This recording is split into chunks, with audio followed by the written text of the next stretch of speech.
Natid. Kanina nung aalis, ba't di mo natid? Ha? Tatampo ka na naman.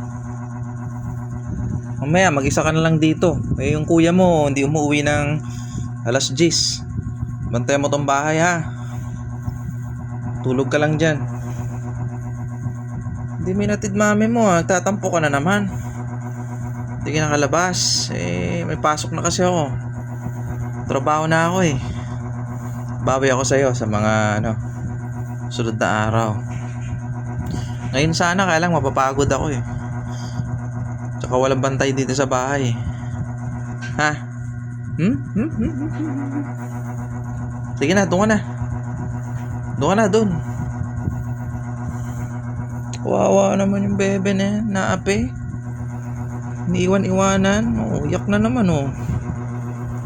Cry na naman yan oh. Cry na naman siya. Cry.